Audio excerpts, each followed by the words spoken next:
News के इकलौते family show news की पाठशाला में आपका स्वागत है। मैं हूं सुशांत सिन्हा। ये वो पाठशाला जहां सबकी क्लास लगती है। और सबसे पहले आपको बता दूं कि आज पाठशाला में क्या क्या है और कौन कौन सा चैप्टर खुलने वाला है। भाई, मोदी बिल लाए, अमित शाह ने तो छील कर ही रख दिया। मोदी शाह के डबल अटैक से इंडी कैसे चारों खाने चित हुआ है, आज आपको दिखाऊंगा। पीएम मोदी जो वन नेशन वन इलेक्शन लाए हैं, उसमें ऐसा क्या निकला जिससे राहुल गांधी और विपक्ष के होश उड़े हुए हैं, आज आपको वो सीक्रेट वजह भी बताऊंगा। ओवैसी से लेकर कांग्रेस तक वन नेशन वन इलेक्शन पर फैलाए जा रहे हर भ्रम को दूर करने वाला चैप्टर भी खोलूंगा। इसके अलावा जेलेंस्की ने वो कर दिया कि अब मोदी और ट्रंप भी पुतिन के भयंकर बदले को रोक नहीं पाएंगे क्या। रूस यूक्रेन वॉर की वो खबर जिसने पूरी दुनिया के लिए महासंकट खड़ा कर दिया है, आज इसका चैप्टर भी खोलूंगा। हिंदुओं को न्याय दिलाने के लिए सीएम योगी ने कौन सी फाइल खोल दी जिससे तूफान आने वाला है, आज वो भी बताऊंगा। 46 साल पहले हिंदुओं पर हुए अत्याचार का वो सच जिसने योगी को आग बबूला कर रखा है, वो भी दिखाऊंगा। और रिकॉर्ड तोड़ ठंड की ऐसी तस्वीरें जिन्हें देखकर दिमाग की नसें सुन्न पड़ जाएंगी, वो भी आपके लिए लाया हूं। लेकिन पहले जल्दी से दिन भर की बड़ी खबरों का रिवीजन, उसके बाद पहला चैप्टर। 71 के युद्ध के विजय दिवस पर पीएम मोदी की पोस्ट से बांग्लादेश को बहुत तेज मिर्ची लगी। पीएम मोदी ने विजय दिवस पर लिखा था कि देश उन बहादुर सैनिकों के साहस और बलिदान का सम्मान करता है जिन्होंने 1971 में भारत को ऐतिहासिक जीत दिलाई। इस पर बांग्लादेश की अंतरिम सरकार के एक नेता आसिफ नजरल ने कह दिया कि बांग्लादेश की आजादी में भारत सिर्फ एक सहयोगी था, इससे ज्यादा कुछ नहीं। महाराष्ट्र में उद्धव ठाकरे और सीएम देवेंद्र फडणवीस की मुलाकात ने हलचल मचा दी। उद्धव ठाकरे ने नागपुर में सीएम फडणवीस और विधानसभा स्पीकर राहुल नार्वेकर से मुलाकात की। इस मुलाकात के बारे में कहा गया है कि इसमें नेता विपक्ष के पद को लेकर बातचीत हुई, लेकिन उद्धव ठाकरे के बेटे आदित्य ठाकरे इससे इनकार कर रहे हैं। महाराष्ट्र में इस बार विपक्ष में किसी की भी इतनी भी सीटें नहीं है कि उसे नेता विपक्ष का पद मिले। इसके लिए कम से कम 10% सीटें जीतना जरूरी होता है। महाराष्ट्र में अजीत पवार और छगन भुजबल के बीच टकराव बढ़ गया है। भुजबल इस बात से नाराज है कि उन्हें मंत्री नहीं बनाया गया। भुजबल का दावा है कि फडणवीस उन्हें कैबिनेट में लेना चाहते थे। भुजबल महाराष्ट्र के बड़े ओबीसी नेता हैं, वो लोकसभा चुनाव लड़ना चाहते थे, लेकिन सीट शिवसेना को दे दी गई। फिर राज्यसभा का नंबर आया तो अजीत पवार ने अपनी पत्नी को सीट दे दी।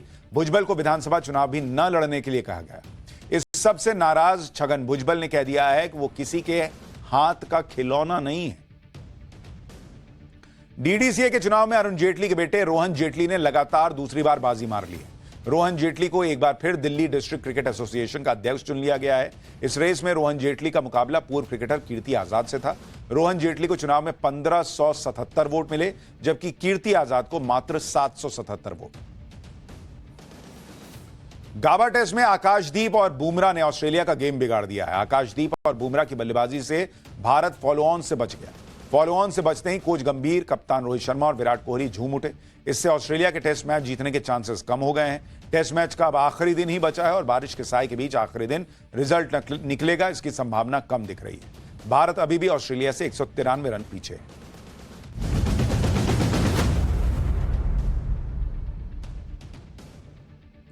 तो ये हो गया दिन भर का रिवीजन है। पाठशाला की पहली क्लास। मोदी बिल लाए, अमित शाह ने तो छील के रख दिया। मोदी शाह के डबल अटैक से इंडी अलायंस चारों खाने कैसे चित हुआ। पीएम मोदी जो वन नेशन वन इलेक्शन लाए, उसमें ऐसा है क्या जिससे राहुल के होश उड़े हुए हैं। ओवैसी से लेकर कांग्रेस तक वन नेशन वन इलेक्शन पर जो भ्रम फैला रहा है इंडी अलायंस, उसका एक एक सच आपको बताने वाला चैप्टर। सबसे पहले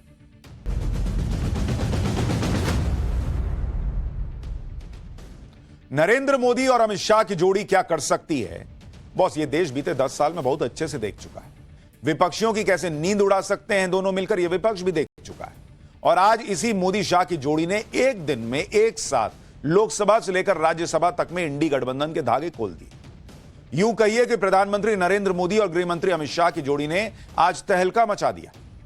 एक तरफ न राहुल गांधी कोई काम आ रहे हैं, न प्रियंका वाड्रा चल पा रही हैं, अखिलेश यादव की तो बात ही नहीं कोई सुन रहा, न ममता बनर्जी का कोई जलवा दिख रहा है। जलवा अगर दिख रहा है तो दो ही नाम है बॉस, एक प्रधानमंत्री नरेंद्र मोदी, दूसरा अमित शाह।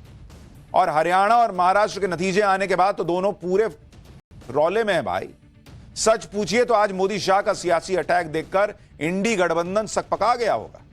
मोदी शाह के डबल अटैक की शुरुआत लोकसभा से हुई। जहां पहले तो वन नेशन वन इलेक्शन का बिल लाकर मोदी सरकार ने विपक्ष को झटका दे दिया। आज वन नेशन वन इलेक्शन पर जिस तरह से इंडी गठबंधन ने छाती पीटी है, उसी से पता चलता है भाई कि मोदी शाह की जोड़ी ने इनकी कैसे हालत खराब कर रखी है। शाम होते होते पिच पर अमित शाह उतर गए। उन्होंने राज्यसभा में संविधान पर चर्चा के दौरान ऐसी छिलाई की है विपक्ष की, छील दिए बॉस कांग्रेस एंड कंपनी। पहले सुनिए संविधान पर चर्चा में अमित शाह ने आज राज्यसभा में क्या क्या कहा है, फिर आपको वन नेशन वन इलेक्शन, एक देश एक चुनाव पर मचे बवाल और उठ रहे हर सवाल की सच्चाई बताऊंगा। और यह भी बताऊंगा कि वन नेशन वन इलेक्शन के इस बिल में असल में ऐसा क्या है जिससे विपक्ष पॉपकॉर्न की तरह उछल रहा है, सब बताऊंगा। लेकिन पहले अमित शाह को तो सुनिए। मैं आज कांग्रेस के मित्रों को पूछना चाहता हूं, जो संविधान की दुहाई देते हैं, 35A जब आपने लागू किया, इसके कॉन्स्टिट्यूशन ऑर्डर पार्लियामेंट में कब डिबेट में आया, कब मतदान हुआ, किसने पारित किया? पार्टी को तो निजी परिवार की जागीर समझते हो, संविधान को भी निजी परिवार की जागीर आप लोग समझ रहे। क्या हुआ था आपातकाल में? लाखों लोग कोई अपराध के बगैर जेल में ठूस दिए गए, न्यायालय में डर का माहौल, मीडिया पर सेंसरशिप, इंडियन एक्सप्रेस ने अपना संपादकीय एक भी शब्द लिखे बगैर का कोरा संपादकीय प्रकाशित करा, क्योंकि लिख नहीं सकते थे। श्रीमान शुक्ला साहब से एडिट कराना होता था, वापिस ही नहीं आता था, तो उन्होंने कोरा अखबार ही निकाल दिया। इस तरह से विरोध किया और तय हो गया मान्यवर, एक व्यक्ति कहेगी वही कानून होगा। ये बार बार दोहराना चाहिए। 140 करोड़ लोगों को रट हो जाना चाहिए, जिससे कोई हिम्मत न कर सके इमरजेंसी डालने की। ओबीसी को आरक्षण देने के लिए 1995 में 55 में काका साहेब कालेलकर कमीशन बना। मान्यवर, इसका रिपोर्ट कहां है? दोनों सदन के रिकॉर्ड पर मैंने ढूंढा, कहीं नहीं, बुला दिया गया। क्यों? क्योंकि ओबीसी को आरक्षण मिलता था। छिपा कैसे सकते हो? छिपा कैसे सकते हो? बाबा साहब आंबेडकर का संविधान है, देश में लोकतंत्र है, कैसे छिपाओगे? 1857 से लेकर 1947 तक के स्वतंत्र संग्राम में किसी भी व्यक्ति को एक जीवन में 2 आजीवन कारावास हुए हैं, तो वो वीर सावरकर जी के सामने जो वीर लगा है ना, वो कोई सरकार, कोई पॉलिटिकल पार्टी की चुनी हुई सरकार ने नहीं दिया है।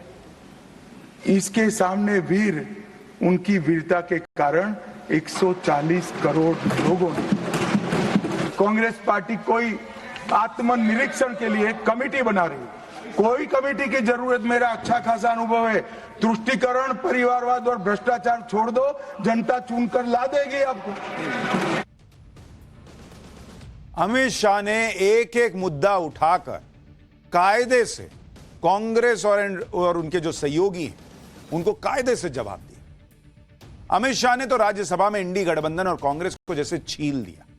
इससे पहले प्रधानमंत्री नरेंद्र मोदी ने लोकसभा में इंडी गठबंधन को शॉक दे दिया जब एक देश एक चुनाव, वन नेशन वन इलेक्शन पर लोकसभा में बिल आ गया। बॉस, जो लोग कहते थे कि तीसरे टर्म में नरेंद्र मोदी तो कमजोर हो गए, सीटें घट गईं, उन्हें अब पता चल गया कि बॉस, नरेंद्र मोदी नंबर की परवाह करने वालों में से नहीं है।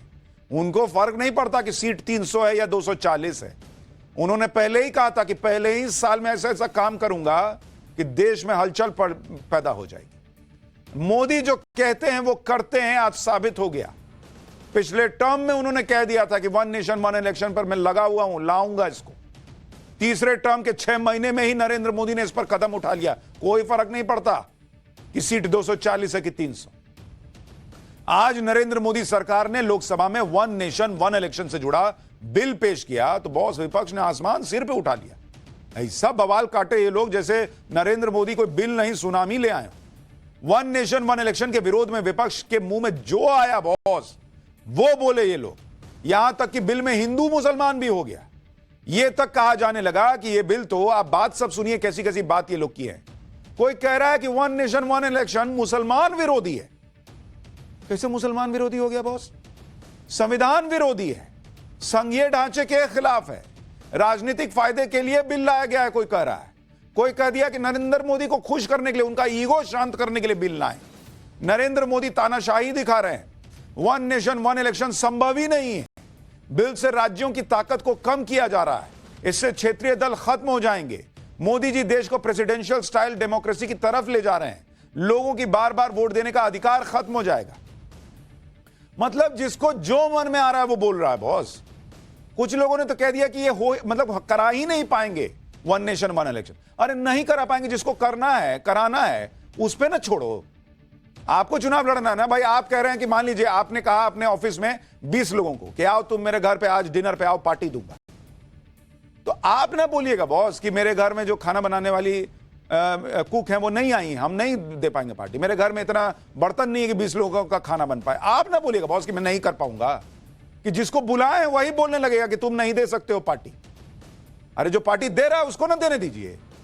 तो जिसको कराना है उसको बोलने दीजिए कि नहीं वन नेशन वन इलेक्शन नहीं हो सकता। जिनको खाली चुनाव लड़ना है वही कह रहे हैं कि नहीं हो सकता है। मतलब कुछ भी।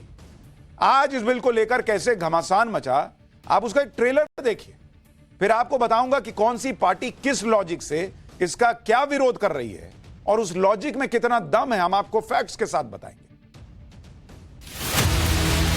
गरीब विरोधी, दलित विरोधी, पिछड़ा विरोधी, मुसलमान विरोधी, इस नीयत को वापस लो। This bill is only brought in to massage the ego of the supreme leader. इनको लगता है कि प्रधानमंत्री मोदी जी पर के प्रचार से ये पूरे ये भारत के चुनाव को छीनेंगे, तो हम ये चोरी नहीं होने देंगे। ने स्वयं मंशा व्यक्त करी थी कि इसको जेपीसी को देना चाहिए। इस पर विस्तृत चर्चा सभी स्तर पर होनी चाहिए। ये आपके कारण वन नेशन वन इलेक्शन लाना पड़ रहा है। Anti-constitutional bill. It's against the federalism of our nation, and we are opposing the bill. अभी कह रहे हैं वन नेशन वन इलेक्शन, आगे कहेंगे वन नेशन वन पार्टी, फिर कहेंगे वन नेशन वन लीडर। अपना सर्वस्व लगाकर भी अपना कर्तव्य निभाता है। जो नेता दूरदर्शी होता है वही इतिहास बनाता है।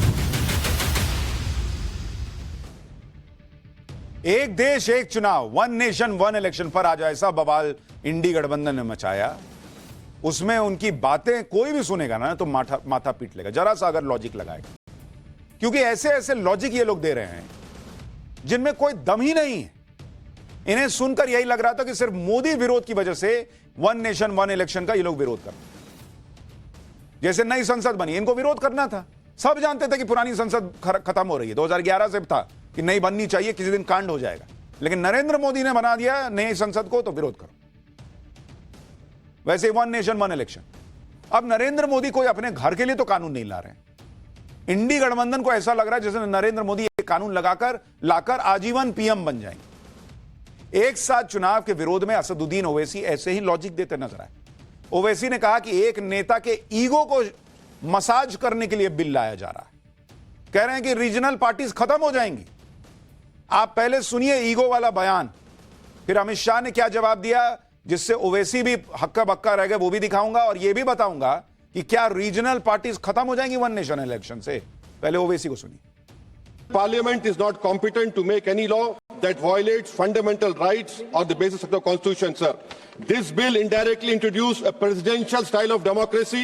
This bill is based on maximizing political gain and convenience. This bill will finish off regional parties. This bill is only brought in to massage the ego of the supreme leader. Thank you. Owaisi कह रहे हैं कि यह bill Narendra Modi की जिद की वजह से लाया जा रहा है, उनके ईगो मसाज के लिए लाया जा रहा है। नरेंद्र मोदी अपनी इच्छा देश पर थोप रहे हैं। लेकिन अगर नरेंद्र मोदी के ईगो के मसाज का ही सवाल होता तो खुद प्रधानमंत्री मोदी इस बिल को जेपीसी में भेजकर और चर्चा के लिए नहीं कहते ना। वो तो कहते कि ला दिया, अब लागू करो इसको। वो खुद कह रहे हैं कि भाई जेपीसी में भेजो, सारे दल से चर्चा करो, पूछो वो लोग क्या चेंज चाहते हैं, उसको ऊपर नीचे करके किया जाए इस बिल को। ना ही इस बिल को लाने से पहले हाई लेवल पैनल का गठन करते अगर उनका ईगो मसाज का मसला होता। ना ही बिल का ड्राफ्ट तैयार करने से पहले 47 राजनीतिक दलों से बातचीत की जाती। अगर ईगो की बात होती तो नरेंद्र मोदी 2019 में वन नेशन वन इलेक्शन को लेकर सर्वदलीय बैठक नहीं बुलाते। अगर ईगो की ही बात होती तो Narendra Modi one nation one election के लिए 5 साल इंतजार करते। 2019 में जब बहुमत था तभी ले आते। लेकिन विपक्ष ने तो कसम खाई हुई है कि नरेंद्र मोदी के हर कदम का विरोध करना है, कुछ नहीं मिले तो कह दो ईगो के लिए हो रहा है। ईगो मसाज जैसी बातें की जा रही है। इस पर आज लोकसभा में अमित शाह ने विपक्ष को जवाब दिया। उन्होंने कहा कि भाई पीएम ने खुद कहा है जेपीसी को भेजो, सबसे राय ले लो। कौन बात का ईगो भाई? सुनिए अमित शाह को। माननीय सदस्य बालू साहब ने कहा कि इसको जेपीसी को दे देना चाहिए। जब ये संविधान सुधार का विधेयक, संवैधानिक संशोधन जब कैबिनेट में चर्चा में आया, तब प्रधानमंत्री जी ने स्वयं मंशा व्यक्त करी थी कि इसको जेपीसी को देना चाहिए। इस पर विस्तृत चर्चा सभी स्तर पर होनी चाहिए। इसलिए मुझे लगता है कि इसमें सदन का ज्यादा समय जाया करे बगैर, अगर मंत्री जी कहते हैं कि इसको जेपीसी को सौंपने के लिए वो तैयार है, तो जेपीसी में सारी चर्चा होगी और जब जेपीसी के रिपोर्ट के आधार पर कैबिनेट इसको पारित करेगी तब भी फिर से चर्चा होनी है। तो मैं मानता हूं कि माननीय मंत्री जी अगर जेपीसी में रखने की इच्छा व्यक्त करते हैं तो यहीं पर एक चीज समाप्त हो जाएगी। देखिए, मसला ईगो का है ही नहीं, ना ही किसी और चीज का है। इस बिल में ऐसा क्या है कि विपक्ष पॉपकॉर्न की तरह उछल रहा है, मैं अभी आपको आगे बताऊंगा, फैक्ट्स के साथ बताऊंगा। लेकिन पहले सुनिए कहा क्या क्या इन लोगों ने। अमित शाह के बयान के बाद तो सारी शंकाओं पर पूर्ण विराम लग जाना चाहिए था, लेकिन मोदी विरोध के बिना विपक्ष का दिन कैसे खत्म होगा? कांग्रेस भी वन नेशन वन इलेक्शन का विरोध करने लगी। प्रियंका वाड्रा ने तो इस बिल को गैर संवैधानिक बता दिया। एक बार कांग्रेस पार्टी ने संसद के बाहर, संसद के अंदर इस बिल का विरोध करते हुए क्या कहा है वो सुनिए, फिर कांग्रेस के लॉजिक को तराजू पर तौलकर आपको बताऊंगा कि उसमें दम कितना है। Anti-constitutional bill. It's against the federalism of our nation, and we are opposing the bill. आज इस बिल के द्वारा आदरणीय राष्ट्रपति जी को ज्यादा शक्ति दिया गया है कि वो अपने सुपरिंटेंडेंट से एक नए 82A के द्वारा अब वो विधानसभाओं को भंग कर सकती है। ये एक्सेसिव पावर इस बिल में चुनाव आयोग को भी दिया गया है और राष्ट्रपति जी को भी दिया गया है। और यहाँ पे जो मुद्दा उठाया है कि ये कि चुनाव आयोग का ये जो खर्च है कम करना चाहते हैं, चुनाव आयोग के खुद उन्होंने कबूल किया है कि 2014 की चुनाव आयोग में कितना पैसा खर्च हुआ, लगभग 3,700 करोड़। ये 3,700 करोड़ के लिए ऐसा एक गैर संवैधानिक कानून ये लाए हैं। संविधान में लिखा है कि जो 5 ईयर टर्म है, जो 5 ईयर टर्म है, आर्टिकल 83(2) में हाउस ऑफ पीपल को और आर्टिकल 172(1) में जो 5 ईयर टर्म है उसके साथ खिलवाड़ नहीं कर सकते। ये एक गलत नीति आयोग के रिपोर्ट के आधार पर ये कहना चाहते हैं कि 5 ईयर टर्म अनिवार्य नहीं है। 5 ईयर टर्म अनिवार्य है कि ये दोबारा अगर इनको लगता है कि प्रधानमंत्री मोदी जी पर के प्रचार से ये पूरे ये भारत के चुनाव को छीनेंगे तो हम ये चोरी नहीं होने देंगे और हम बिल का विरोध करते हैं। इस बिल को जेपीसी में भेजा जाए। गौरव गोगोई कह रहे हैं कि 2014 के चुनाव में 3700 करोड़ रुपए खर्च हुआ, लेकिन बॉस उसके बाद जो चुनाव होते जा रहे हैं अलग अलग राज्यों के, उसमें कितना खर्च हुआ वो क्यों नहीं बता रहे हैं? उसी खर्च को तो क्लब करने की बात हो रही है और उसके अलावा क्या नुकसान होता है वो मैं आपको आगे बताऊं। कांग्रेस समेत पूरे विपक्ष का यही लॉजिक है कि वन नेशन वन इलेक्शन वाला बिल संविधान विरोधी है, यह संविधान के बेसिक स्ट्रक्चर के खिलाफ है। अब विपक्ष के इस लॉजिक पर तो किसी को भी हंसी आ जाए, क्योंकि जो लोग संविधान बनाने का हिस्सा रहे वो खुद वन नेशन वन इलेक्शन के तहत ही चुनकर आए थे। पहली बार आम चुनाव साल 1951-52 में हुए थे, तब लोकसभा और राज्यों के चुनाव एक साथ हुए और यह सिलसिला 1967 तक चला। तो जिन्होंने संविधान बनाया उनके आंखों के सामने वन नेशन वन इलेक्शन चलता रहा, तो संविधान विरोधी कैसे था बॉस? उन्होंने नहीं कहा कि हमने संविधान बनाया कुछ और नेहरू जी आप कर रहे हैं कुछ, तब आपको नहीं समझा नेहरू जी संविधान विरोधी थे। जब एक साथ चुनाव कराने का सिलसिला टूटा तो फिर से इस सिस्टम को दोबारा लागू करने की कोशिश भी हुई। साल 1983 में इलेक्शन कमीशन ने एक साथ चुनाव कराने की बात कही, साल 1999 में लॉ कमीशन ने इसका समर्थन किया कि boss one nation one election करा दीजिए। साल 2017 में नीति आयोग ने इस पर जोर दिया। लेकिन जैसे बाकी चीजों का हाल था, एक शौचालय देश की महिलाओं को देने के लिए कोई नरेंद्र मोदी लगता है कि हर घर में एक शौचालय कम से कम आ जाए, ये वन नेशन वन इलेक्शन कराते हैं, ये संसद भवन बनवाते हैं। यानी विपक्ष का यह कहना कि वन नेशन वन इलेक्शन संविधान के खिलाफ है, या ये लॉजिक देना कि वन नेशन वन इलेक्शन तो संभव ही नहीं है, इन दोनों ही लॉजिक में कोई दम नहीं दिखता। जब देश आजादी हुआ था तब वन नेशन वन इलेक्शन हो गया, तब संभव था। आज इतनी टेक्नोलॉजी हो गई, तब वन नेशन वन इलेक्शन नहीं हो सकता इनके हिसाब से। बॉस, देश एक चुनाव की बात इंदिरा गांधी के जमाने से कर रहा है, लेकिन तब के नेताओं ने हिम्मत नहीं दिखाई कि एक देश एक चुनाव पर कदम आगे बढ़ा लेते। अब नरेंद्र मोदी से इतने सालों बाद कर रहे हैं तो लोग छाती पीट रहे हैं। आपको यह भी समझना चाहिए कि 1967 के बाद देश में वन नेशन वन इलेक्शन का जो चक्र टूटा, वो टूटा कैसे, किसकी वजह से टूटा। साल 1968 में इंदिरा गांधी देश की प्रधानमंत्री थी। 1968 की शुरुआत में ही यूपी में राष्ट्रपति शासन लग गया था, विधानसभा को भंग कर दिया गया। पंजाब में भी सरकार को भंग कर राष्ट्रपति शासन लगा दिया गया, विधानसभा को भंग किया गया। जून 1968 में आंध्र प्रदेश में तत्कालीन मुख्यमंत्री कासु ब्रह्मानंद रेड्डी पर भ्रष्टाचार का आरोप लगने के बाद उन्हें इस्तीफा देना पड़ा और फिर विधानसभा को भंग किया गया। बिहार में भी काफी उठापटक देखने को मिली और 1967 में के बाद गठबंधन की सरकारें बनी, गिरी, राष्ट्रपति शासन लगा। इसी तरह केरल, गुजरात, मध्य प्रदेश में हुआ। कहीं सीएम के निधन के बाद विधानसभा भंग हुई, कहीं दूसरी वजह से, कहीं पार्टी के टूटने से, तो कहीं सीएम पर भ्रष्टाचार के आरोप लगने से विधानसभा को भंग कर दिया गया। और इस तरह देश में एक साथ इलेक्शन का सिलसिला टूट गया। साल 1967 में पहली बार कांग्रेस बिना नेहरू के आम चुनाव में उतरी थी। कांग्रेस लगातार चौथी बार केंद्र में सरकार बनाने में कामयाब रही, लेकिन उसकी यह जीत पिछले 3 चुनावों जैसी नहीं थी। इंदिरा गांधी दूसरी बार प्रधानमंत्री जरूर बनी, लेकिन आम चुनाव के साथ साथ राज्यों में कराए गए विधानसभा चुनावों में उन्हें झटका लगा। कांग्रेस को 6 राज्यों में हार का सामना करना पड़ा। राज्यों में बदले समीकरण की वजह से कांग्रेस ने कई राज्यों में अपनी मनमानी की, राष्ट्रपति शासन लगा दिया, विधानसभा को समय से पूर्व भंग कर दिया। जो कसर बाकी रह गई थी उसे इंदिरा गांधी ने लोकसभा चुनाव में पूरा कर दिया। लोकसभा के जो चुनाव 1972 में होने चाहिए थे, उसे भी 1 साल पहले 1971 में ही करवा दिया। यानी इंदिरा गांधी के दौर में ही देश में वन नेशन वन इलेक्शन का सिलसिला टूटा। यही बात आज राज्यसभा में बीजेपी अध्यक्ष जेपी नड्डा ने याद दिलाई।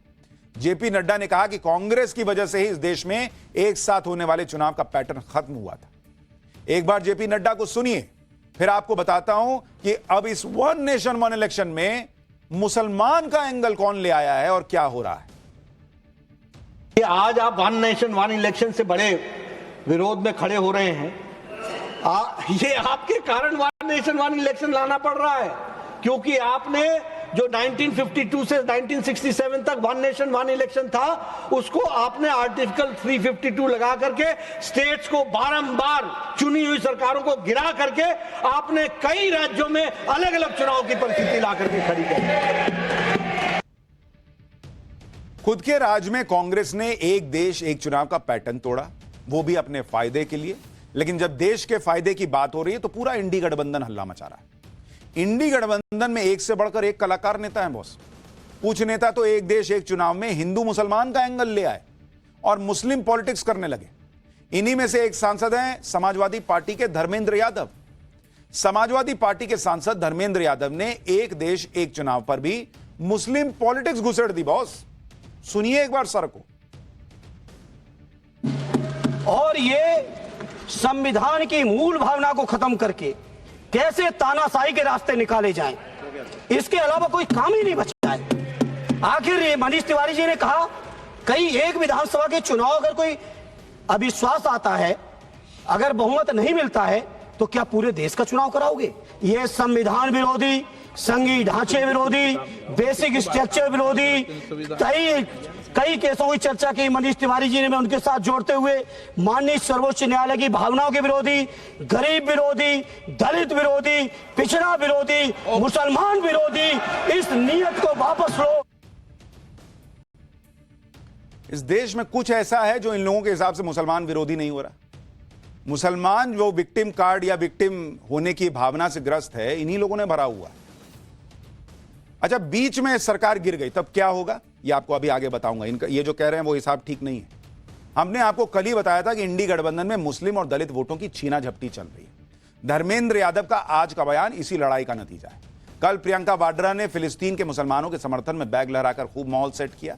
इससे समाजवादी पार्टी तनाव में आ गई होगी। उन्हें लगा कि प्रियंका वाड्रा तो उनके वोट बैंक में सेंध लगा देंगी, तो आज उसी बेचैनी में धर्मेंद्र यादव बिल को मुसलमानों से जोड़ने लगे, ताकि संसद में मुसलमानों को यह मैसेज दिया जाए कि समाजवादी पार्टी मुसलमानों की आवाज उठाती है। वन नेशन वन इलेक्शन के विरोध में विपक्ष ये लॉजिक भी दे रहा है कि अगर लोकसभा और विधानसभा के चुनाव एक साथ हुए तो क्षेत्रीय दल खत्म हो जाएंगे, रीजनल पार्टीज खत्म हो जाएंगे, उनके मुद्दे ही खत्म हो जाएंगे। आप एक बार तेजस्वी यादव को सुनिए, वो यही लॉजिक दे रहे हैं। उसके बाद आपको इस लॉजिक का भी दम बताऊंगा कि क्या रीजनल पार्टीज खत्म होंगी या नहीं, उसके फैक्ट्स बताऊंगा। जो संवैधानिक ढांचा है इस पे प्रहार हो, क्षेत्र के मुद्दे को जो है गौन हो जाएगा। कहीं भी चुनाव होगा तो जो स्टेट का भी जो चुनाव होता है लोकल इश्यूज पे होता है, वो गौन हो जाएगा। अभी ये लोग ला रहे हैं, ये लोग तो आरएसएस के एजेंडा को लागू करना चाह रहे हैं ना, इसलिए हम लोग कहते हैं लोग संविधान के विरोधी हैं। और अभी कह रहे हैं वन नेशन वन इलेक्शन, आगे कहेंगे वन नेशन वन पार्टी, फिर कहेंगे one nation one leader. Owaisi ने भी कहा, तेजस्वी यादव भी कह रहे हैं रीजनल पार्टीज खत्म हो जाएंगी अगर वन नेशन वन इलेक्शन आ। वन नेशन वन इलेक्शन से क्षेत्रीय दलों को जो खतरे का लॉजिक दिया जा रहा है उसमें भी बॉस कोई जान नहीं, क्योंकि अभी भी लोकसभा चुनाव के साथ कई राज्यों के विधानसभा चुनाव होते हैं। ये चुनाव स्थानीय मुद्दों पर लड़े जाते हैं और इसमें ज्यादातर क्षेत्रीय दलों की सरकारें बनती हैं। जैसे साल 2014 में लोकसभा चुनाव के साथ 4 राज्यों के चुनाव हुए, आंध्र प्रदेश, सिक्किम, ओडिशा और अरुणाचल प्रदेश। इसमें 2 राज्यों में आंध्र प्रदेश और सिक्किम में क्षेत्रीय पार्टी की सरकार बनी, बीजेपी की तो नहीं बनी, बीजेपी केंद्र में आई थी। इसी तरह से साल 2019 में इन्हीं 4 राज्यों में लोकसभा के साथ चुनाव हुए। 4 में से 3 राज्यों में क्षेत्रीय पार्टियों की सरकार बनी, जिसमें आंध्र प्रदेश, सिक्किम और ओडिशा शामिल था। नरेंद्र मोदी की सरकार तो केंद्र में बन रही थी, राज्य में रीजनल पार्टीज तो खत्म नहीं हुई। 2014 में 5 राज्यों में लोकसभा के साथ चुनाव हुए और 5 में से 4 राज्यों में क्षेत्रीय दल की सरकार बनी 24 में। यानी यह कहना कि एक साथ चुनाव होंगे तो रीजनल पार्टी जीत ही नहीं पाएगी, यह फैक्चुअली तो नहीं दिख रहा, यह बचकानी बात लग रही है बॉस। भारत की जनता को इस तरह से कोई बरगला नहीं सकता, उसकी समझदारी पर कभी सवाल नहीं उठाने चाहिए। रीजनल पार्टीज तो खत्म नहीं होंगी, यह बेवजह का डर दिखाया जा रहा है, माहौल बनाया जा रहा है। डर रीजनल पार्टियों को नहीं, डर कांग्रेस को होगा, क्योंकि एक फैक्ट यह है कि पिछले 25 साल में जहां जहां भी लोकसभा चुनाव के साथ कोई दूसरा चुनाव हुआ है वहां कांग्रेस की दुर्गति हुई। इसलिए ये लोग परेशान हैं, कह रहे हैं कि संविधान के खिलाफ है। रीजनल पार्टी तो चुनाव जीत जाती है, कांग्रेस जीत नहीं पाती।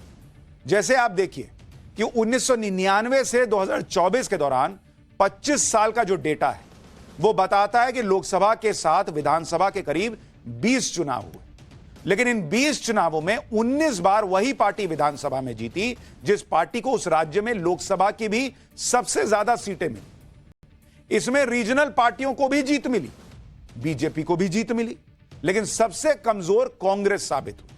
सिर्फ ऐसा 2 बार हुआ जब किसी राज्य में एक साथ लोकसभा और विधानसभा का चुनाव हुआ और कांग्रेस को दोनों में जीत मिली। ऐसा 1999 में कर्नाटक विधानसभा चुनाव में हुआ, जब उसके चुनाव लोकसभा चुनाव के साथ हुए थे। तब कर्नाटक विधानसभा चुनाव कांग्रेस जीती और कर्नाटक में सबसे ज्यादा लोकसभा सीट भी कांग्रेस को आई। इसी तरह से 2009 में आंध्र प्रदेश के चुनाव लोकसभा चुनाव के साथ हुए थे, विधानसभा चुनाव में कांग्रेस को जीत मिली और राज्य में सबसे ज्यादा लोकसभा सीट भी कांग्रेस को आई।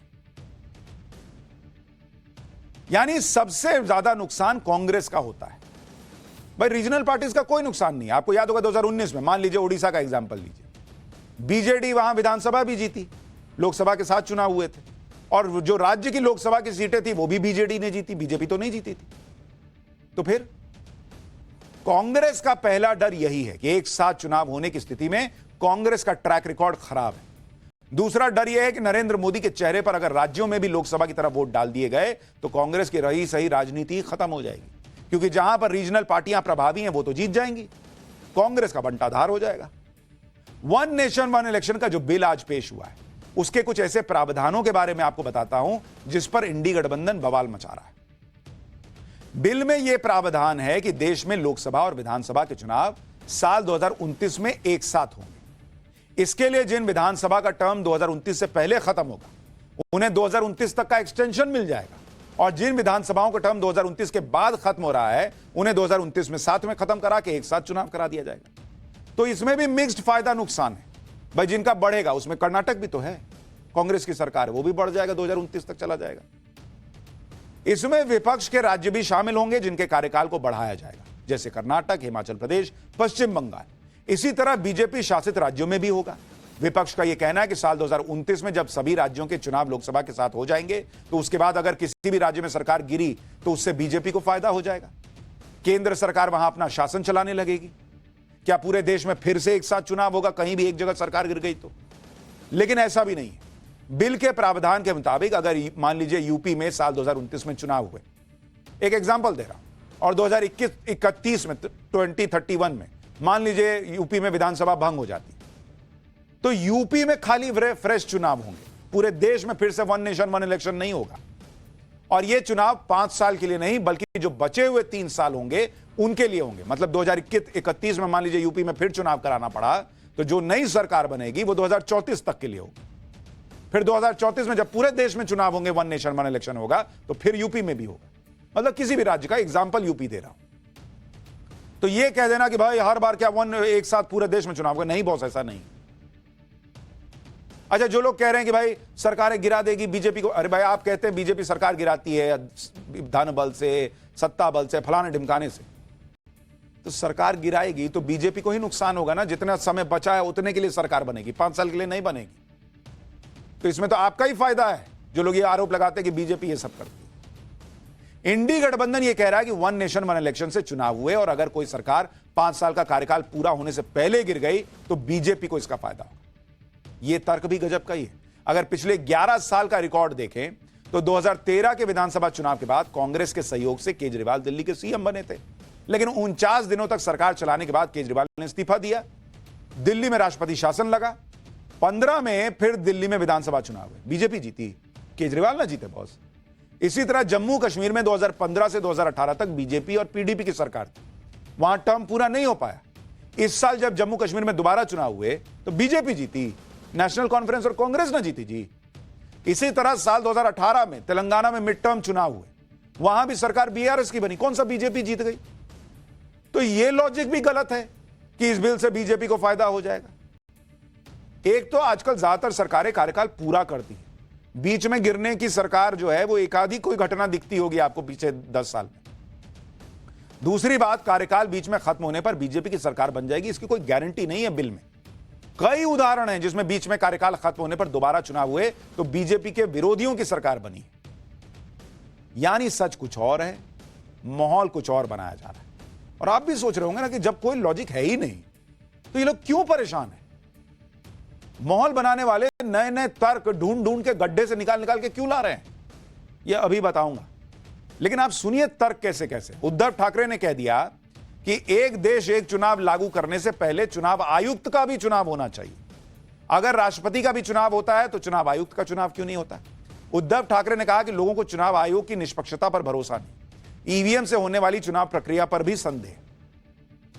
सोचिए, नरेंद्र मोदी एक देश एक चुनाव पर बढ़ चुके हैं, लेकिन इंडी गठबंधन अब भी ईवीएम पर अटका है, जबकि इनके ही इंडी गठबंधन के साथी उमर अब्दुल्ला से लेकर ममता बनर्जी के भतीजे अभिषेक बनर्जी कह चुके हैं कि भाई एक बार तय कर लो, ईवीएम में दिक्कत है तो लड़ाई लड़ो, जीतोगे तो जश्न मनाओगे, हारने पे बहाना बनाओगे, ये नहीं ना चल सकता है। विरोध के लिए सिर्फ विरोध करना इंडी गठबंधन का पैटर्न है। ममता बनर्जी की पार्टी ने भी one nation one election bill का विरोध किया। टीएमसी नेता अभिषेक बनर्जी ने कहा कि वन नेशन वन इलेक्शन के जरिए बीजेपी संविधान पर हमला कर रही है, इससे जनता के नियमित वोट करने का अधिकार छीना जाएगा। यह सिर्फ बिल नहीं है, यह लोकतंत्र की बुनियाद पर हमला है। इस बिल के खिलाफ बंगाल शांत नहीं बैठेगा। इस गैर लोकतांत्रिक एजेंडे से भारत को पूरी ताकत से बचाएंगे। अब सोचिए कि कैसा लॉजिक है कि एक देश एक चुनाव से वोट का अधिकार छीन लिया जाएगा। वोट तो पहले भी सब करते थे, अब भी सभी करेंगे। बार बार करने की जगह एक बार करेंगे। ये कोई मजे की बात है कि हर बार आप कहीं काम कर रहे हैं, वहां से घर छुट्टी लेके घर जाइए वोट देने के लिए, और आपकी जो है सैलरी कटे या आपको छुट्टी मिले ना मिले, साल में 5 बार वोट करते रहिए। गेम चल रहा है, वीडियो गेम है। वन नेशन वन इलेक्शन पर विपक्ष के ज्यादातर लॉजिक खत्म दिख रहे हैं। फिर भी विपक्ष लकीर पीट रहा है। तो इसके पीछे वजह क्या है बॉस? इसके पीछे वजह है नरेंद्र मोदी। विपक्ष इस तनाव में है कि अगर Narendra Modi one nation one election को ले आए तो बॉस पहले ही उनके नाम पर बहुत सारी चीजें दर्ज हो गई हैं जो उन्होंने देश में इतिहास रच दिया है। ये एक और इतिहास रच देंगे। दूसरी बड़ी बात, अगर वन नेशन वन इलेक्शन आया तो इससे देश में जो बदलाव आएगा, मोदी को हराना और मुश्किल हो जाएगा, क्योंकि इससे देश की अर्थव्यवस्था को और बड़ा फायदा होगा। जनता के बीच नरेंद्र मोदी और मजबूत हो जाएंगे। फिर मोदी को ये लोग हराएंगे कैसे? अभी नहीं हरा पा रहे, तब तो और दिक्कत हो जाएगी। ये है इनकी असली दुखती नब्ज। भाई वन नेशन वन इलेक्शन से अनुमान है कि जीडीपी 1 से 1.5% बढ़ जाएगी। अगर इसे रुपए में देखें तो यह करीब 4.5 लाख करोड़ रुपए के करीब हो सकती है। महंगाई में भी करीब 1% की और कमी आ जाएगी।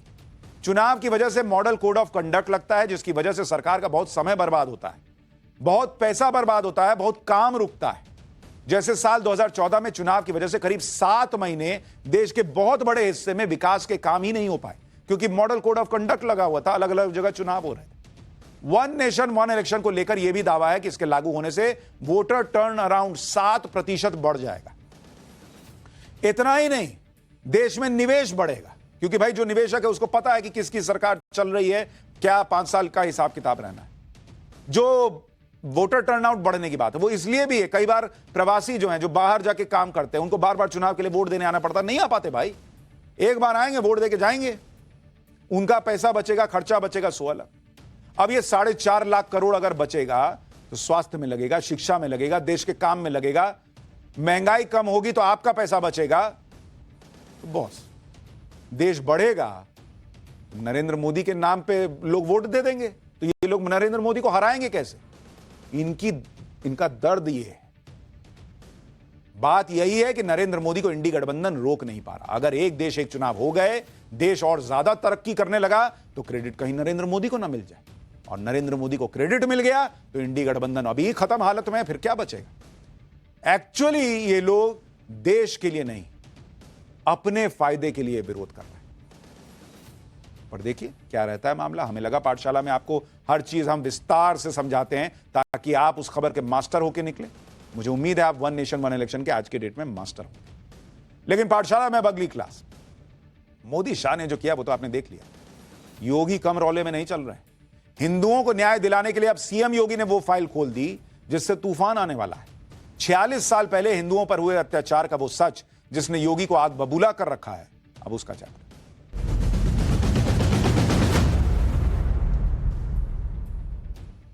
यूपी के संभल में हुई हिंसा के बाद जैसे जैसे जांच आगे बढ़ रही, वैसे वैसे संभल में सदियों से दबाए गए इतिहास की सच्चाई देश और दुनिया के सामने आने लगी। संभल में अतिक्रमण के खिलाफ जैसे जैसे बाबा का बुलडोजर चल रहा है, संभल में कई सालों से बंद पड़े मंदिरों के ताले टूट रहे हैं, मंदिरों पर ताले लटकने का कड़वा सच भी सामने आ रहा है। संभल में 24 नवंबर को शाही जामा मस्जिद के सर्वे के दौरान शुरू हुआ बवाल अब दशकों के बंद पड़े मंदिर और साल 1978 में संभल में हुए अब तक के सबसे खौफनाक दंगों तक पहुंच गया। आज पाठशाला में 46 साल पहले संभल में हिंदुओं पर जो अत्याचार हुआ था उसका वो अनसुना सच आपको दिखाऊंगा कि आपके रोंगटे खड़े हो जाएंगे, जिसने योगी आदित्यनाथ के गुस्से को 7वें आसमान पर पहुंचा दिया है। साथ ही बताऊंगा कि हिंदुओं को न्याय दिलाने के लिए सीएम योगी ने कौन सी फाइल खोल दी है जिससे तूफान आने वाला है।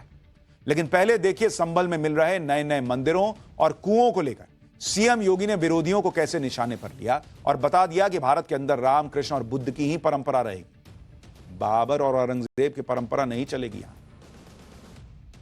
आज वहां पे सारी चीजें मिल रही हैं। आखिर आपकी बात को हम मानते हैं कि मंदिर को आपने छेड़ा नहीं, आपने बड़ी कृपा कर दी, लेकिन ये जो 22 कुएं और उन कुओं में जो मूर्तियां मिल रही हैं, ये कुएं किसने पाट दिए? ये नोटिस पे क्यों परेशानी हो रही है? अब आपको तय करना है कि आक्रांताओं को अपना आदर्श मानते हैं या राम, कृष्ण और बुद्ध की परंपरा को अपना आदर्श मानते हैं। भारत के अंदर राम, कृष्ण और बुद्ध की ही परंपरा रहेगी, बाबर और औरंगजेब की परंपरा नहीं रहेगी। एक तरफ संभल को लेकर योगी आदित्यनाथ फायर मोड में है, सनातन पर कोई समझौता करने के मूड में नहीं है। दूसरी तरफ संभल हिंसा की जांच में हर रोज सनातन से जुड़े इतिहास के नए सबूत मिल रहे हैं। संभल में 4 दिन के अंदर दशकों से बंद पड़े 2 मंदिर मिल चुके हैं। इन मंदिरों के बीच की दूरी सिर्फ 2 किलोमीटर है और ये दोनों मंदिर मुस्लिम बहुल इलाकों में। आज संभल के सराय तरीनी इलाके में एक बंद पड़े मंदिर पर जांच में जुटी टीम की नजर पड़ी। जब मंदिर पर लगे ताले को खोला गया तो पता चला कि ये राधा कृष्ण मंदिर है। इसके बंद पड़े होने का कनेक्शन भी संभल में 1978 में हुए दंगों से निकला, क्योंकि दंगों के बाद इलाके से हिंदू परिवारों को घर छोड़कर जाना पड़ा, जिसकी वजह से मंदिर में ताला लग गया। हालांकि अब इस मंदिर का ताला खुल चुका है, मंदिर की साफ सफाई हो रही। मंदिर के अंदर राधा कृष्ण की मूर्ति के साथ ही बजरंगबली की भी मूर्ति मौजूद है। संभल से मिले राधा कृष्ण मंदिर पर हमारे सहयोगी की एक रिपोर्ट देखिए, फिर आपको बताता हूं कि 4 दिन पहले जो वहां हुआ था संभल में, उसका आज परिणाम क्या दिख रहा है। इस मंदिर में अब जो सफाई है वो हो रही है, तमाम लोग पहुंच रहे हैं। लोग ये बता रहे हैं कि मंदिर बहुत पुराना है और ये मंदिर काफी समय तक बंद था। एक समय पे यहाँ हिंदू आबादी हुआ करती थी, लेकिन जब हिंदू आबादी यहाँ से पलायन कर गई और जब यहाँ पर जो लोग यहाँ से चले गए, उसके बाद देखिए यहाँ पर जो लोग हैं वो इन्होंने कब्जा कर लिया और ये जो पूरा मंदिर है ये बंद हो गया। अब अंदर देखिए यहाँ पर साफ सफाई की जा रही है। ये सामने आपको राधे कृष्ण जो है वो नजर आएंगे। देखिए साफ सफाई चल रही है और अगर यहाँ देखेंगे आप तो ये हनुमान जी आपको नजर आएंगे। यहाँ भी घंटा देखिए, यहाँ पे बिल्कुल इसी तरीके से जो घंटी है वो बजा हुआ नजर है और शेषनाग भी आपको नजर आएंगे। अच्छा, इस मंदिर का इतिहास क्या रहा है, कहानी क्या है? बहुत पुराना मंदिर है, 200-250 वर्ष पुराना मंदिर है और यहाँ पर हमारे सैनी समाज के लोग रहते थे।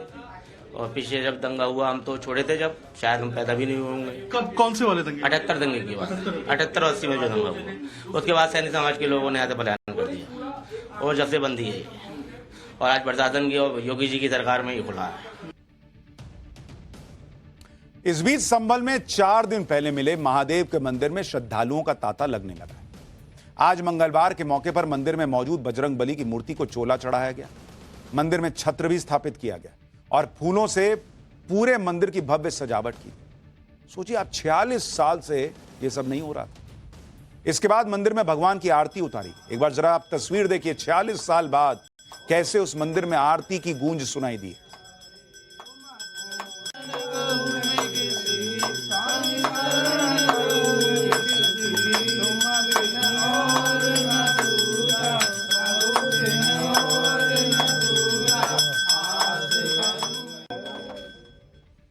श्रद्धालुओं ने महादेव के मंदिर को फूलों से सजा दिया है तो प्रशासन की टीम मंदिर के पास हुए अतिक्रमण को हटाने में जुट गई।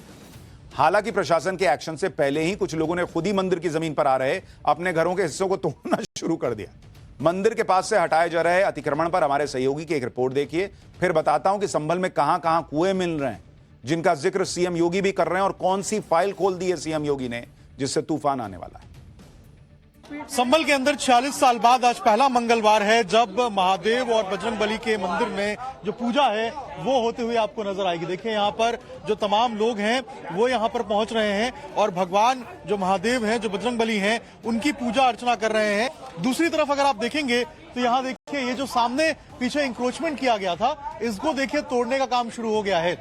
ये जो घर के मालिक हैं इन्होंने खुद ही कहा था कि वो खुद से इसे तोड़ेंगे और देखिए अब जो तोड़ने की कार्रवाई है वो लगभग शुरू हो गई है। जो मजदूर है वो पहुंच चुके हैं और देखिए यहाँ पर जो त्रिपाल है उसे लगाया जा रहा है ताकि किसी भी तरीके से जो मलबा है वो नीचे गिरे तो किसी को लगे नहीं और जो मंदिर की ऊपर की जो मूर्ति है उसको नुकसान ना पहुंचे, मंदिर के पीछे के हिस्से को नुकसान ना पहुंचे। और देखिए यहाँ पर अब जो तमाम हिस्से थे जो बाहर निकले हुए थे उनके ऊपर जो कार्रवाई है वो देखिए अब शुरू हो गई है। संभल में मंदिरों के साथ ही जगह जगह पर दबाए गए कुएं भी मिल रहे हैं। ऐसा ही एक कुआं संभल में एक मस्जिद के पास भी मिला है जिसे भरकर उसके ऊपर मार्बल लगाया जा चुका था। आज प्रशासन की टीम ने सालों से बंद पड़े इस कुएं की भी खुदाई शुरू कर दी। इससे पहले महादेव मंदिर के पास मिले कुएं की खुदाई के दौरान कई खंडित मूर्तियां मिल चुकी हैं। संभल में लगातार मिल रहे मंदिरों और कुओं के बीच संभल के ऐतिहासिक नक्शे की फिर से चर्चा होने लगी।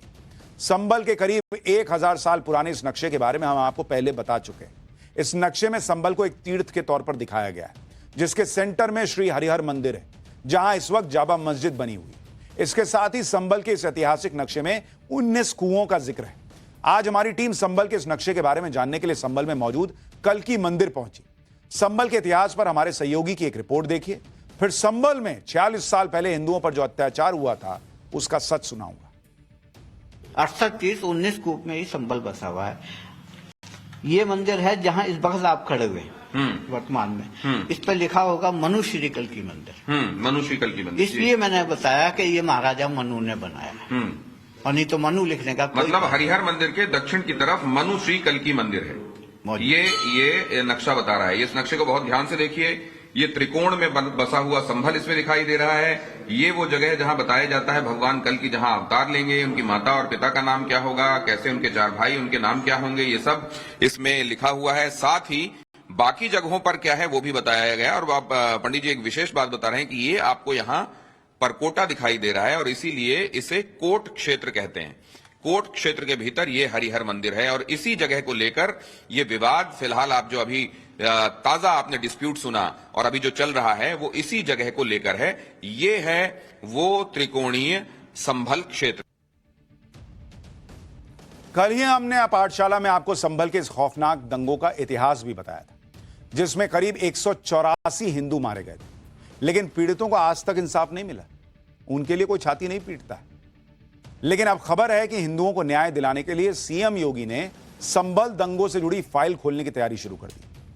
सूत्रों के मुताबिक मुरादाबाद के कमिश्नर आंजनेय कुमार सिंह ने संभल जिले के अधिकारियों से दंगे से जुड़ी फाइलें मंगवा ली हैं। बॉस, मामले में अब की जांच रिपोर्ट की पूरी डिटेल भी मांगी गई है। सूत्रों के मुताबिक अब यह पता लगाया जाएगा कि इन दंगों की जांच में किस लेवल पर चूक हुई, गवाहों से पूरी जानकारी ली गई या नहीं, क्या सबूत इकट्ठा करने में लापरवाही तो नहीं की गई। सूत्रों के मुताबिक दंगों की जांच से जुड़ी फाइलें देखने और उनकी समीक्षा के बाद आगे की कार्रवाई शुरू की जा सकती है। आप सोचिए बॉस, इस देश में हिंदुओं की जान की कीमत क्या है। 1978 में भी यही थी कि दंगे हो गए, हिंदू को घर छोड़ के जाना पड़ गया, दंगों की जांच ढंग से हुई नहीं हुई। इसके सवाल 46 साल बाद कोई सीएम योगी आते हैं तो वो फाइल खोलते हैं तो उठता है। उसी तरह आपको वो घटना याद होगी साबरमती एक्सप्रेस वाली। ट्रेन में हिंदू जल गए, उसके बाद जो दंगे हुए उनके दंगे की चर्चा है, लेकिन हिंदू महिलाएं बच्चे जला के मार दिए गए उसकी कोई चर्चा नहीं होती। साबरमती एक्सप्रेस वाली, गुजरात वाली एक फिल्म अब बनती है तब जाके लोग को पता चलता कि अरे हिंदू भी मरे थे। कईयों को तो यह भी नहीं पता। संभल दंगों के वो पीड़ित जो 46 साल बाद भी इंसाफ का इंतजार कर रहे हैं, जिन्होंने इन दंगों में अपनों को खोया है, उन्होंने योगी सरकार की इस पहल पर खुशी जताई, सीएम योगी का आभार जताया। आप सुनिए ये जो दर्द से भरे हुए परिवार हैं वो क्या कह रहे हैं नव भारत के कैमरे पर। मैं योगी जी का पहले धन्यवाद बोलता हूं, उन्होंने जांच बढ़ाई। आज तक ना तो किसी ने कोई जांच ही नहीं करी। मेरे फादर ऐसी उसमें बलवे में मरे थे और कोई आज तक कोई सुनवाई नहीं हुई हमारी। आज ये योगी जी का बहुत धन्यवाद बोल लिया हूं, योगी जी ने करा है ये इतना। संभल में 46 साल पहले भड़के दंगों के निशान आज भी दिखते हैं। इन दंगों के बाद से इलाके से हिंदुओं को घर छोड़कर जाने को मजबूर होना पड़ा। हिंदुओं के मंदिरों में ताले लटक गए। बॉस, यह तस्वीर संभल में मौजूद उस इमारत की है जहां 1978 के दंगों के दौरान करीब 2 दर्जन हिंदुओं को जिंदा जला दिया गया। इस इमारत का नाम मुरारी लाल की फड़ है। संभल के दंगों की गवाही दे रही इमारत से हमारे सहयोगी की ग्राउंड रिपोर्ट देखी। फिर मुरारी लाल की ये जो फड़ है, इससे जुड़ी दिल दहला देने वाली दंगों की घटना के बारे में विस्तार से बताऊंगा, जिसका जिक्र सीएम योगी ने विधानसभा में किया। जहां मौजूद है ये मुरारी लाल का फड़ कहा जाता था। ये जगह जो आप देख रहे हैं, यहां अगर आप देखेंगे तो ये देखिए, ये मुरारी लाल का फड़ कहलाता था। संभल के अंदर ये मुरारी लाल का फड़ है। इस फड़ की स्थिति आप देखेंगे तो स्थिति देखकर आप समझ पाएंगे कि इसकी क्या स्थिति है। साल 1978 की बात है। इसी फड़ के अंदर लगभग 1 दर्जन से अधिक लोगों को जलाया गया था। ये सुन के शायद आपको अजीब लगेगा, लेकिन जो डॉक्यूमेंट्स हैं वो इस बात की तस्दीक करते हैं कि इसी फड़ के अंदर, मुरारी लाल का फड़ कहलाता है, इसी के अंदर 1 दर्जन से अधिक लोगों को उस वक्त जलाया गया था। आप सोचिए क्या स्थिति होगी जब वो बलवा हुआ। और यही कारण है कि इस पूरे इलाके से जो सारे हिंदू थे वो यहां से पलायन कर गए, वो यहां से चले गए और यहां की स्थिति ऐसी हो गई। दंगों के पीड़ितों और चश्मदीदों के मुताबिक जब 1978 में संभल में दंगे भड़के तो बाजार में भगदड़ मच गई। आसपास के गांव से खरीदारी के लिए पहुंचे हिंदू जान बचाने के लिए भागने लगे। बाजार में मौजूद ग्रामीण हिंदुओं को बचाने को लाला बनवारी लाल अपने साले मुरारी लाल की फड़ में ले गए ताकि वो वहां सुरक्षित रह सके। लेकिन हिंदुओं के छिपे होने की जानकारी बाजार के दूसरे संप्रदाय के दुकानदारों को लग गई। जिस फड़ में हिंदू छिपे थे, दंगाइयों की भीड़ ने ट्रैक्टर और ट्रॉली की मदद से उसका गेट तोड़ दिया और अंदर मौजूद करीब 2 दर्जन लोगों को जिंदा जला दिया। दंगों के चश्मदीदों ने बताया कि लाला बनवारी लाल ने कई मुसलमानों को उधार दे रखा था। उन्हें लगा कि मुस्लिम उनके साथ काम करते हैं, इसलिए उनके फड़ पर हमला नहीं होगा। लेकिन जब दंगाइयों की नजर बनवारी लाल पर पड़ी तो उन्होंने कहा कि तुम इन पैरों से उधार के पैसे मांगने आओगे, और फिर उनके पैर काट दिए दंगाइयों ने उस आदमी के पैर जिसने उधार दे रखा था उन लोगों को। इसके बाद दंगाइयों ने लाला से कहा तुम इन हाथों से पैसे लोगे, तो उनके हाथ काट दिए और फिर लाला बनवारी लाल की गला काटकर हत्या कर दी। संभल के 1978 के दंगों के दौरान मुरारी लाल की फड़ में हुई हिंदुओं के नरसंहार का जिक्र योगी आदित्यनाथ ने भी विधानसभा में किया था। सुनिए एक बार। किस प्रकार की स्थिति थी? एक वैश्य जिसने सबको उधार दे रखा था पैसा, और इस बात को मानता था कि साहब मैं तो सबको पैसा देता हूं, मेरे यहां तो सब व्यवसाय के साथ जुड़े हुए हैं। अगल बगल के हिंदू दंगा होने के बाद उनके घर में इकट्ठे होते हैं। इकट्ठा होने के बाद उनको घेर लिया जाता है। घेरने के बाद वो बोलते हैं भाई आप हमें क्यों घेर रहे हैं? कहा जाता नहीं, क्योंकि तुम इन हाथों से पैसा मांगोगे, इसलिए उनके हाथ काटे जाते हैं, फिर उनके पैर काटे जाते हैं और फिर उनका गला रेंद करके हत्या होती है। ये लोग सौहार्द की बात करते हैं, शर्म नहीं आती इन लोगों को सौहार्द के बारे में चर्चा करने की। योगी आदित्यनाथ डंके की चोट पर कह रहे हैं कि कौन से सौहार्द की बात आप करते हो, जहां जिस व्यक्ति ने जिंदगी चलाने के लिए उधार दिया उसके हाथ पैर काट के गला रेत दिया गया, और उसके बाद जब वहां से लोग चले गए, हिंदू चले गए, मंदिरों पे ताला लग गया, आपने देखा किसी ने छाती पीटी हो कि अरे अरे ये कैसे हो गया? 1 नेशन 1 इलेक्शन में लोग मुसलमान का एंगल ले आते हैं, लेकिन ऐसे ऐसे दंगे हो गए, हिंदू का एंगल नहीं दिखता इन लोगों को। यह है सेक्युलरिज्म इस देश का। विधानसभा में योगी आदित्यनाथ ने संभल दंगों से जुड़ी जिस खौफनाक घटना का जिक्र किया, उसकी सच्चाई जानने के लिए हमारी टीम ने संभल दंगों के पीड़ितों से बात की। जिस मुरारी लाल की फड़ में 20 से ज्यादा हिंदुओं को जलाने का दावा है, उस लाला बनवारी लाल के परिवार के सदस्य नितेश गर्ग को सुनिए, जो दंगों के वक्त मात्र 15 साल के थे, लेकिन आज बता रहे हैं कि उस वक्त क्या हुआ था। हमारी जगह थी यहाँ पर सन 1978 में दंगा हुआ था। करीब 23 लोगों को जिंदा जला दिया गया था टायर डालकर, और ट्रैक्टर से हमारा फाटक तोड़ के अंदर घुस गए थे मुसलमान, और उन्होंने सब बहुत नुकसान करा। हमारी जो गोदामों में खंडसारी रखी थी करीब 15 लाख रुपए की, वो सब लूट के ले गए और सब कत्लेआम कर दिया। वहां पे हमारा ट्रक खड़ा था, ट्रक को भी जला दिया। उसके बाद तो फिर सब पलायन करते थे। हमारे घर से पूरा पलायन कर गया, बस हम ही रह रहे हैं। आप सोचिए, ऐसी ऐसी चीजें हुई,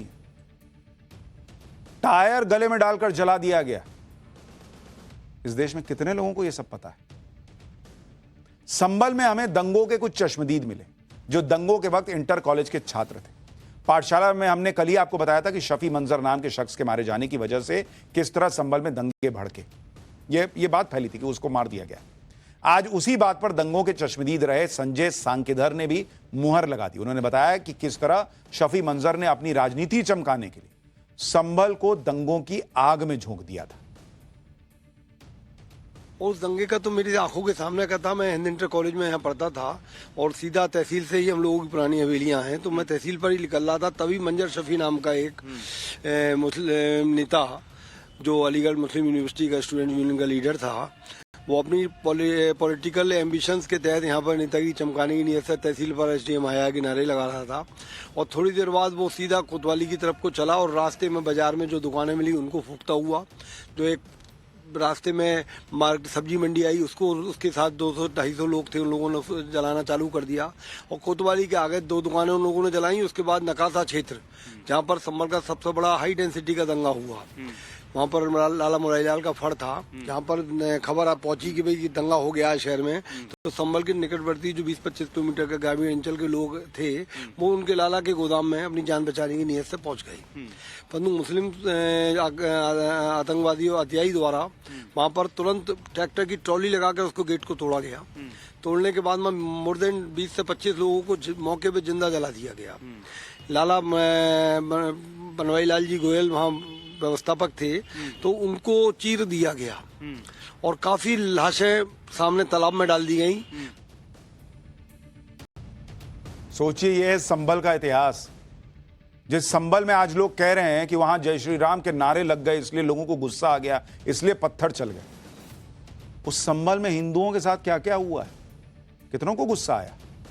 पत्थर चले क्या? हिंदुओं ने तो सामान लपेटा और अपनी जान बचाने के लिए निकल गए, मंदिरों पे ताला लगा दिया, पत्थर तो नहीं चलाया। संभल में जो सालों से बंद पड़े मंदिर मिल रहे हैं, उसकी एक वजह इलाके में बिजली चोरी के खिलाफ चल रहा अभियान है, जिसके तहत आज बिजली विभाग की टीम संभल से सपा सांसद जियाउर रहमान बर्क के घर पहुंची। बिजली विभाग के कर्मचारियों का आरोप है कि पहले जब उन्होंने सपा सांसद के घर पर मीटर लगाने की कोशिश की तो उन्हें विरोध झेलना पड़ा था, इसलिए आज खुद एएसपी और सीओ भी बिजली विभाग की टीम के साथ मौजूद रहे। यही नहीं, कोई बवाल ना हो इसके लिए बड़ी संख्या में पुलिस के जवान और आरएएफ के जवान भी बिजली विभाग की टीम के साथ पहुंचे। आप सोचिए क्या उस इलाके का माहौल होगा आम आदमी के लिए, जहां एक बिजली का मीटर लगाने के लिए पुलिस और प्रशासन को फौज लेके एक तरीके से जानी पड़ रही। आप सोचिए उस इलाके का माहौल। सपा सांसद के घर के बाहर से हमारे सहयोगी की एक रिपोर्ट देखिए, फिर आपको संभल में बिजली चोरी पर सीएम योगी ने विधानसभा में क्या कहा था वो भी दिखाऊंगा। जियाउर रहमान जो कि समाजवादी पार्टी के सांसद है संभल से, उनके घर पे देखिए जो पुलिस की टीम है वो पहुंची हुई है। एडिशनल एसपी और सीओ जो है वो साथ में देखिए आपको नजर आएंगे, और इसके साथ में देखिए यहाँ पर जो तमाम टीम है वो पहुंची हुई है। और यहाँ पर जो पुलिस फोर्स के साथ यहाँ देखिए जो सांसद के घर पे जो ये मीटर है वो लाया गया है, इलेक्ट्रिक मीटर जो है वो लाया गया है। सर किस लिए आए हैं? बिजली का लगाया जा रहा है सर? अब मीटर लगाया जा रहा है, जिसके लिए सुरक्षा व्यवस्था सुनिश्चित की गई है। तो मीटर नहीं था जब मीटर लगा हुआ था, क्या वजह है कि आप लोग इतनी फोर्स के साथ मीटर लगाने के लिए पहुंचे? अब बेसिकली हम लोग सुरक्षा व्यवस्था के लिए आए हैं। बताइए, मीटर लगाने के लिए सुरक्षा व्यवस्था देनी पड़ रही है। यह है संभल में जो जमीनी हकीकत।